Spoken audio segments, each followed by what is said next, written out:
Sometimes I wonder if your life could have taken you down a different path. If you had never met me and entered my service, you might have had a more peaceful... A more tedious path. Inconsequential and spoiled rotten, like so many other nobles.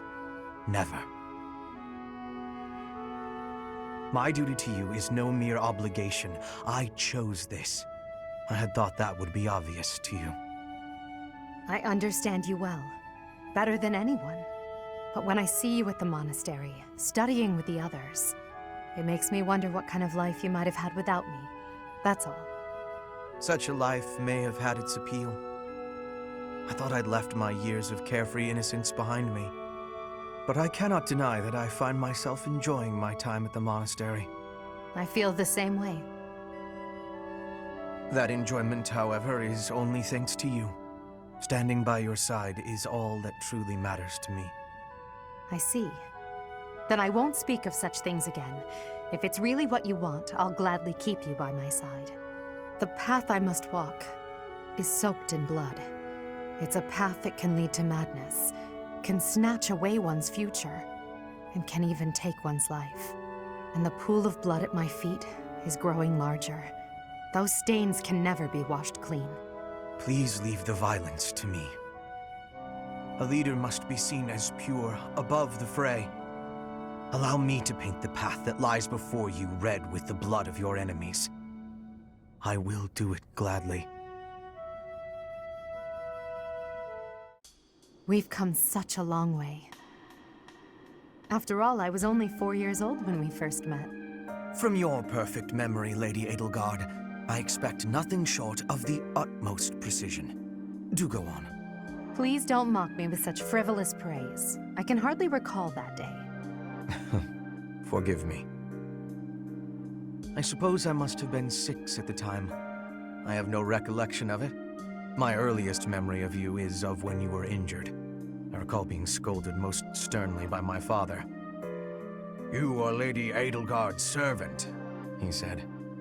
"You must protect her with your life." I had no idea.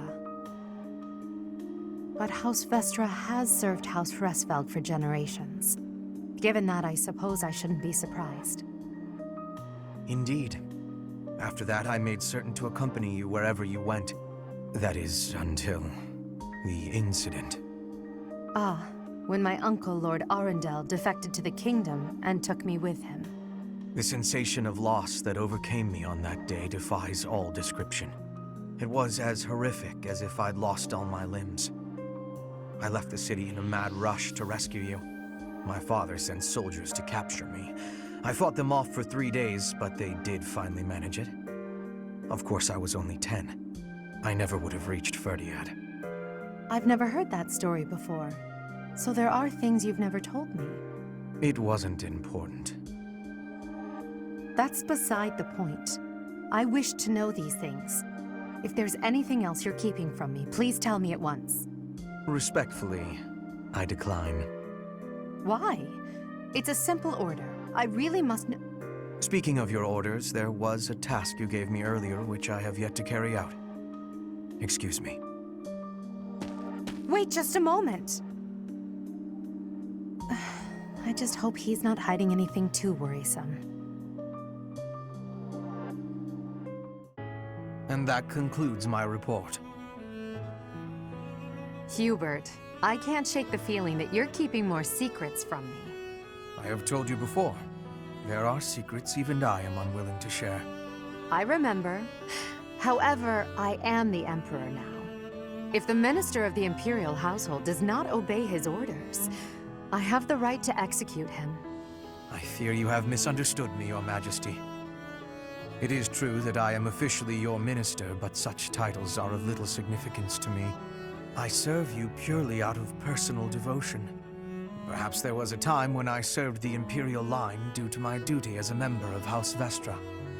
But since you returned from the kingdom, my loyalty has been to you alone. I see. Then you are unwilling to obey my orders as Emperor? Correct. If you prefer to treat this formally, then charge me with a crime. I will gladly offer up my neck to the executioner.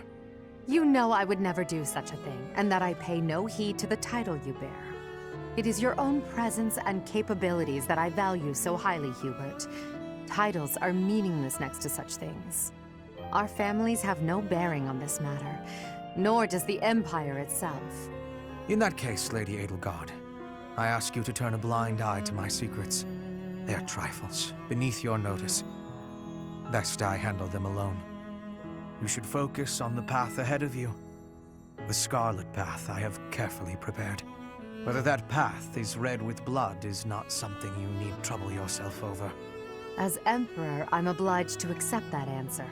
However, as your friend, it irritates me to no end. You speak often of painting the path I walk, yet you do so in secret. I am the one you serve, but you refuse to let me in. I trust you, Hubert, and that is precisely why I want to know everything. Your secret hopes and burdens, all of it. If I'm truly the center of your world, then I wish you would trust me as well as I trust you. Very well. You have me beaten. I will tell you as much as I am able. From the assassins I've eliminated, to the gold I've spent on bribes, to the identity of the one I love. Wait a moment. Are you saying you have romantic feelings for someone? Yes. That is the one secret I had particularly hoped to keep from you. Well, that's utter nonsense. You can't possibly keep something so fascinating from me. Who is it? It is you, Lady Edelgard. Did you ever really doubt? Hubert, you never cease to surprise me.